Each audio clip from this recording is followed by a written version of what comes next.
वही वापस आप कैलकुलेशन एंड साइंस का आज लास्ट है इस चैप्टर का, ध्यान से देखिए, सांख्यिकी स्टैटिक्स का। इसमें हम सरल समानांतर माध्य या समानांतर माध्य देखें, समानांतर माध्य। समानांतर माध्य निकालना हमने बता दिया है। इसमें समानांतर माध्य दो विधियों के द्वारा निकालेंगे, मूल विधि या प्रत्यक्ष विधि, और दूसरी विधि है लघु विधि या विचलन विधि या कल्पित माध्य विधि। ठीक है, इसमें पहला है प्रत्यक्ष विधि। प्रत्यक्ष विधि है ना। प्रत्यक्ष विधि का सूत्र है समानांतर माध्य बराबर सिग्मा fx अपान सिग्मा f। ठीक है, और दूसरी विधि है इसमें लघु विधि। लघु विधि आप लिख विचलन,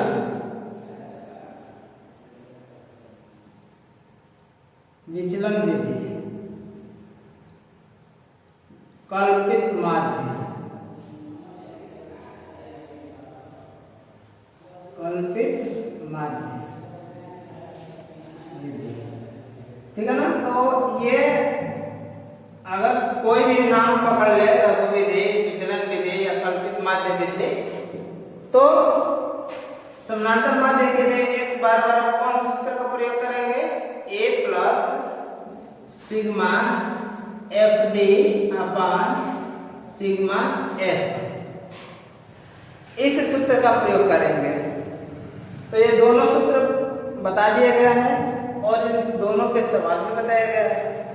इसका मेन बताने का ये मेरा मकसद था कि समानांतर माध्य पूछे या भारित माध्य, ठीक है ना, समानांतर माध्य पूछे या पूछे भारित समानांतर माध्य। भारित समानांतर माध्य क्या है? भारित समांतर माध्य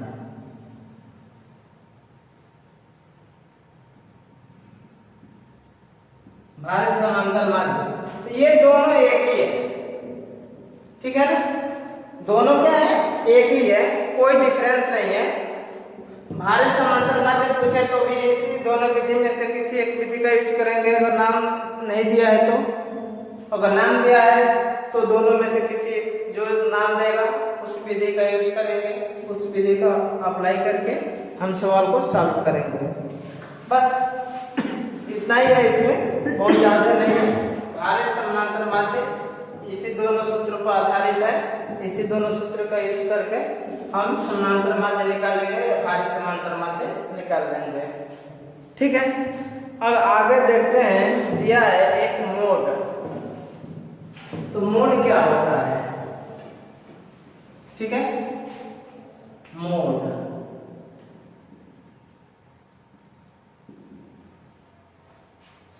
तो मोड वह मान है जो किसी दिए गए डाटा समूह में से सबसे अधिक बार आता है। मोड वह मान है जो किसी दिए गए डाटा समूह में से सबसे अधिक बार आता है, यानी कि उस अंक की आवृत्ति बार बार होती है, उसे ही क्या कहते हैं, मोड कहते हैं। जैसे एग्जांपल देख लीजिए, जैसे 5 6 7 8 5 3 5 5 1 5 9 ऐसे दे दिया है। अब इसमें मोड क्या है, मोड निकालेंगे तो इसका मोड हो जाएगा 5। ठीक है ना, क्योंकि 5 की आवृत्ति अधिक बार आई है। कितनी बार आई है? 1 2 3 4 5। 5 की आवृत्ति कितनी बार आई है? 5 बार आई है, तो मोड कितना हो जाएगा? 5 हो जाएगा। ठीक है, 5 सबसे अधिक बार आया है, लिखेंगे 5 सबसे अधिक बार आया है,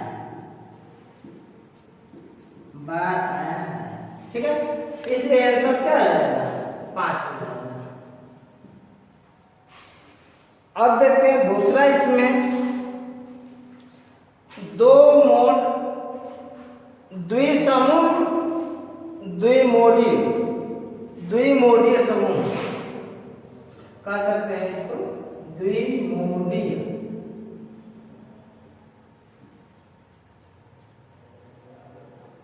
तो द्विमोडीय समूह का मतलब ये होता है कि जैसे इसमें एक 5 जो है कई बार आया है, उसी तरह से द्विमोडीय समूह में 2 अंक जो है एक से अधिक बार आएंगे, उसको द्विमोडीय कहते हैं।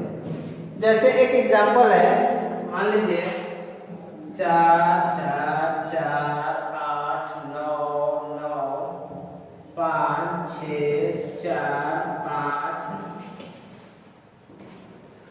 4 9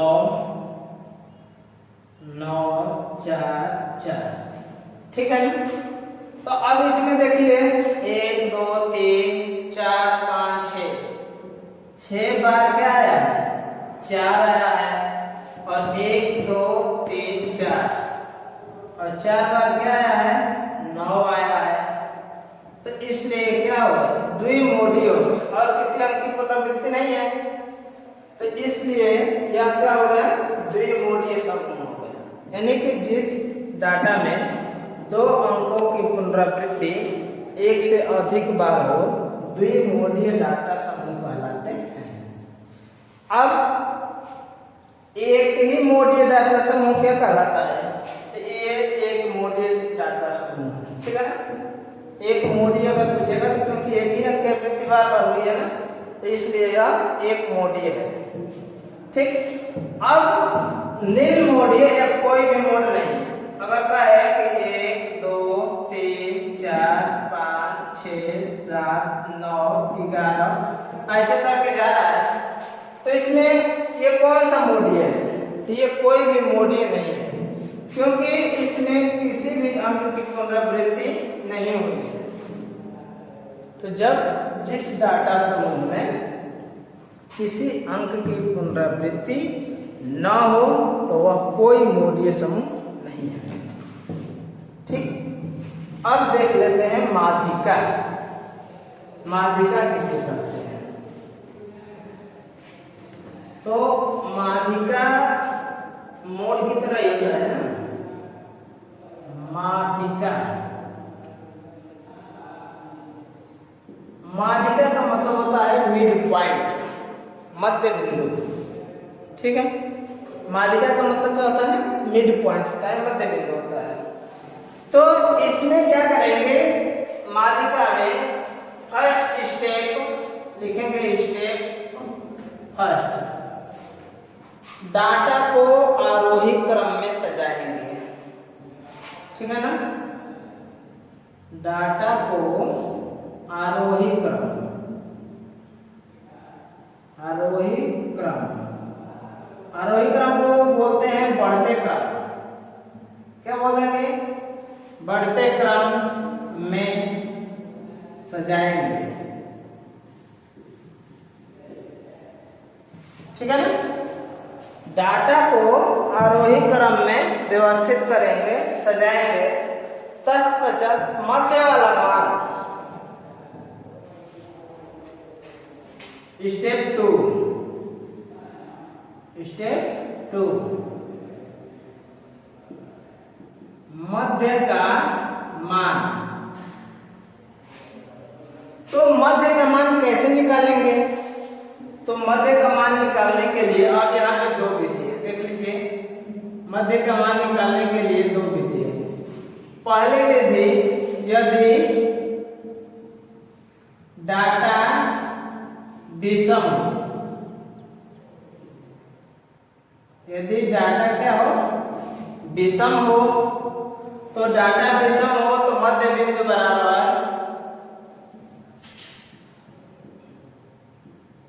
मध्य बिंदु बराबर n+1/2 माप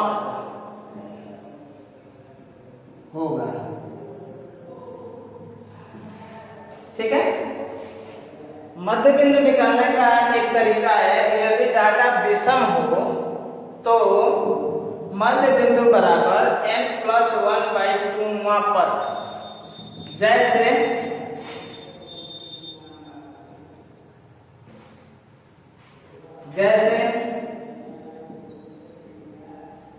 मान लीजिए कोई भी दे दिया 2, 5, 7, 11, 15, 18, 22, 2, 4, 2, 6, 7, ठीक है ना।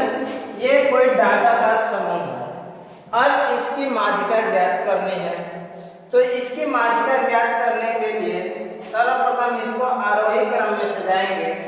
तो यह ऑलरेडी आरोही क्रम में है, सपोज करो आरोही क्रम में ना दिया हो, ठीक है ना। 22, 17, 20, 5, 11, 15, 23, 3,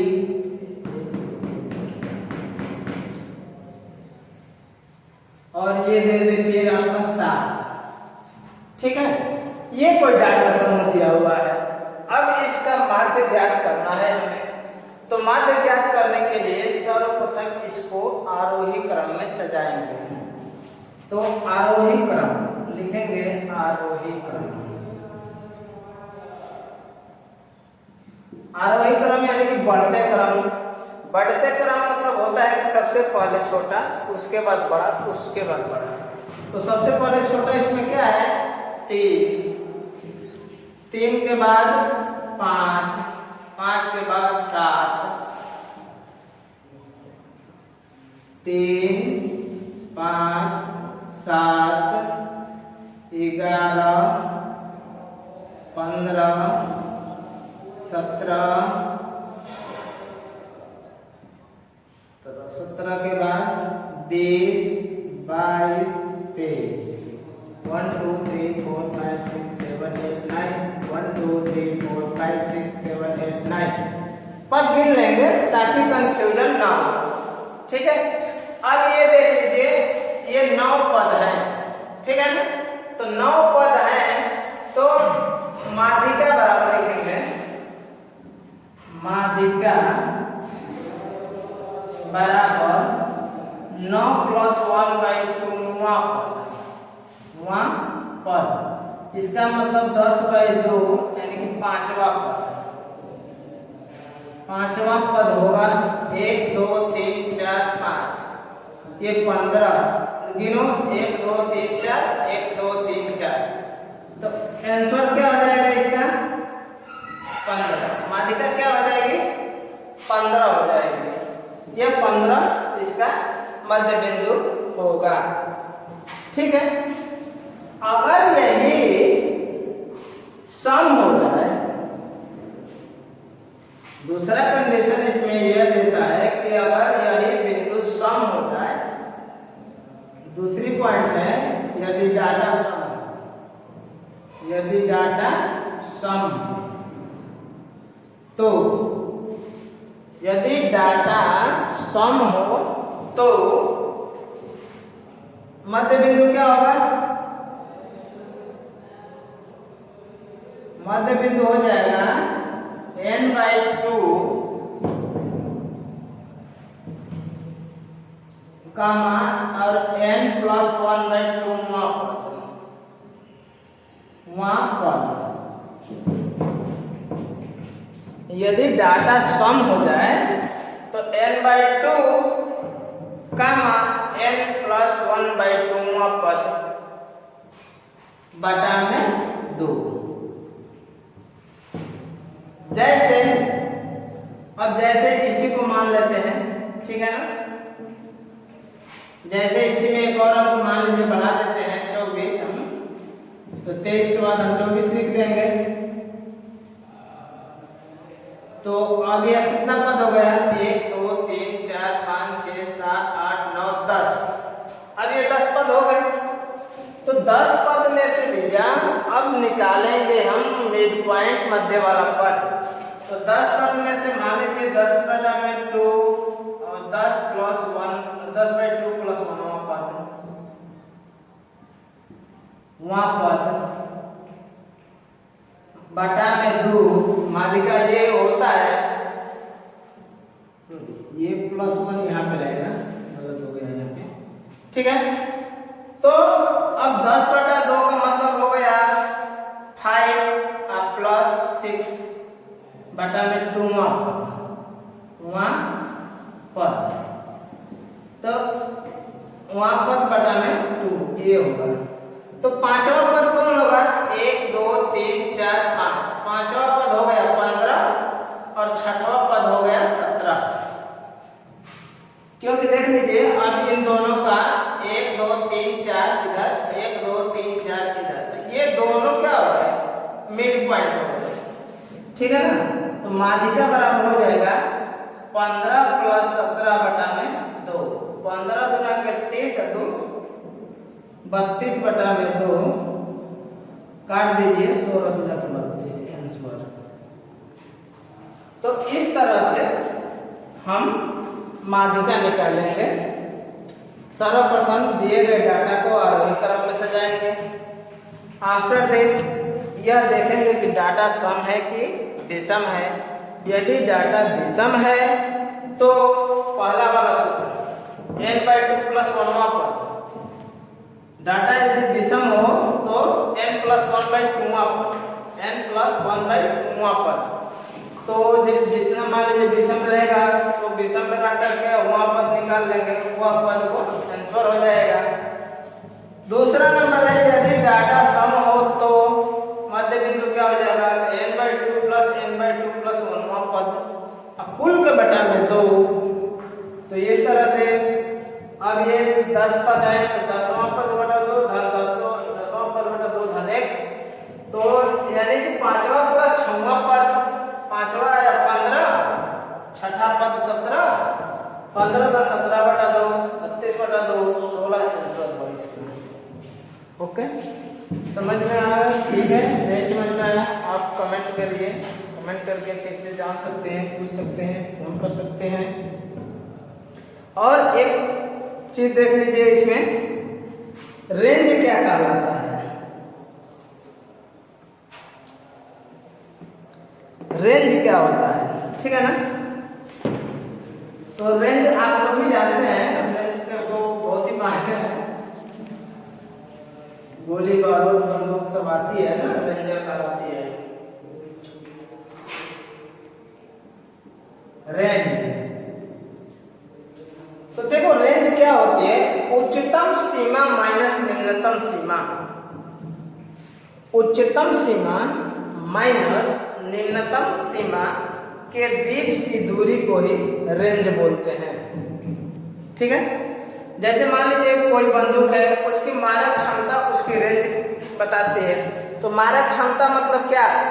कितनी दूर तक मार सकते हैं हम, तो कितनी दूर तक मार सकते हैं, कैसे निकालेंगे?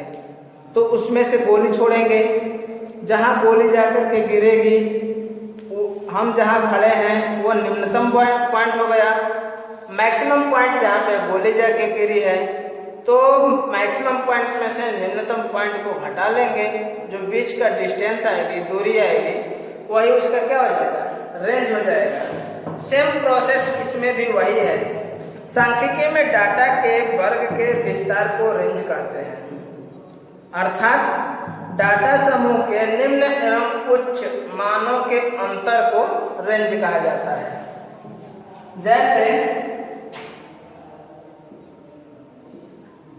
यह रेंज बराबर हो जाएगा उच्चतम बिंदु माइनस निम्नतम बिंदु, निम्नतम बिंदु, या डाटा भी लिख सकते हो आप लोग। तो जैसे मान लीजिए है, सवाल है कि किसी टेस्ट में उच्चतम प्राप्तांक 95 है, उच्चतम प्राप्तांक कितना है? 95 है, और निम्नतम प्राप्तांक 35। किसी भी टेस्ट में ये फिक्स किया गया है कि मैक्सिमम प्राप्तांक 95 और मिनिमम या न्यूनतम प्राप्तांक जो है 35 है। तो उसकी रेंज क्या होगी?